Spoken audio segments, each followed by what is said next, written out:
Haxhi Vehbi Dibra, i pakrahasuari, Dibrani me vizion të gjerë patriotik dhe realizuesi vizionit të tij për pavarësinë e Shqipërisë dhe ndërtimin e shtetit të parë shqiptar për dje, sot dhe në të ardhmen.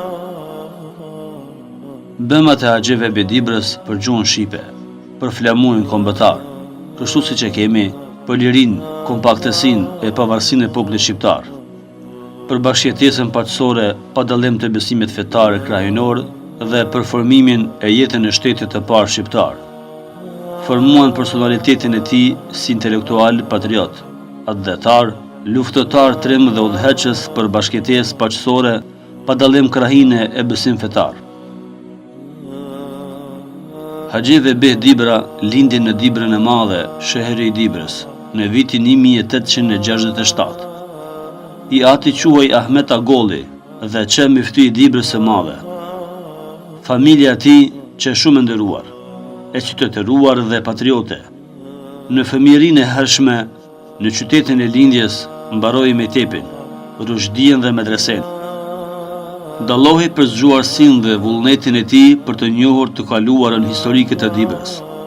Dëgjonte me vëmendje tregimet për luftrat e të parëve, për vendlindjen e tij. Vazhdoi Universitetin e Istanbul, dhe u diplomua shkëlqyeshëm për logjik dhe shkencat juridike. Njehte shumë mirë gjuhën arabe, atë turke dhe persiane. Njohja në thellësi e Kuranit dhe përvojës profetike të Muhamedit a.s.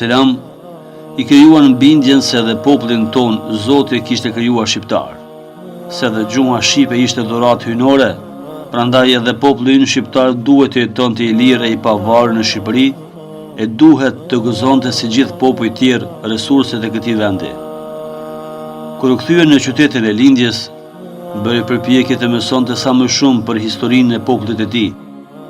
Shkollë për këtë u bën Oda Dibrane dhe miftiu i ri Vehbi Agolli si autoritet fetar ishte i pranishëm në to.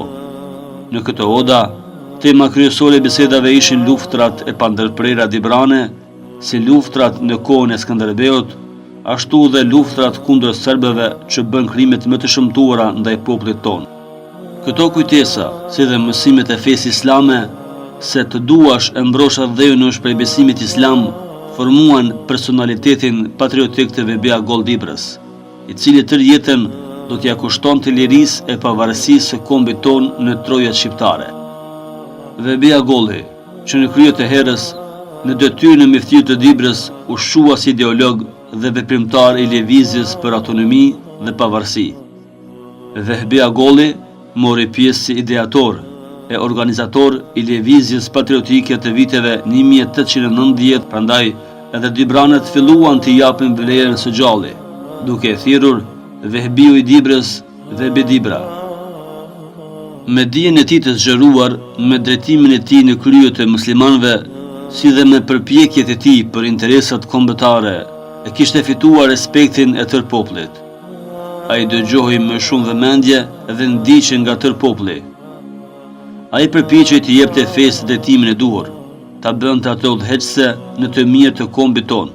Në vendin e Dibrës, 7 shkurt 1899, bëri hapur thirrje për bashkim kombëtar, pa dallim fetar, detyrë fesë islame. Për të ishte një hap sa i domosdoshëm e jetik për popullin tonë, aq edhe rrezikshëm për veten e tij. Vehbi Dibra bashkëpunoi dhe dha ndihmesin e tij në Komunitetin e Mbrojtjes Kombëtare të Kosovës, që kryesohej nga Hoxh Kadriu, që pjesëmarrës në Kongresin e Manastirit dhe së bashku me Hafiz Ali Korçën, Sherif Langun e tjerë, mbështetën fuqishëm idenë e një alfabeti të ri të gjuhës shqipe.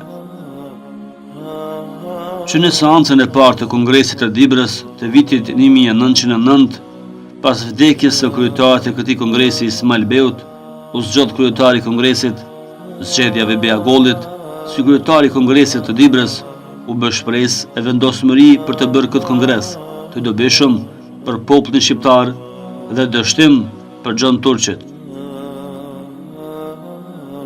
Ishin drejtimi i Vehbi Dibrës dhe përkraja Hafiz Sherif Langut, Hafiz Ali Korçës, Yusuf Karasanit e tjerë, ata që bashkuan patriotët shqiptarë, të cilët morën vendime të rëndësishme për çështjet kombëtare, për shkolla shqipe dhe të drejtat e shqiptarëve. Vehbi Dibra, që ideator dhe pjesëtar aktiv i klubit patriotik Bashkimi Dibran, i hapur në dhjetor të vitit 1908, me drejtor administrativ Hafez Sherif Langun,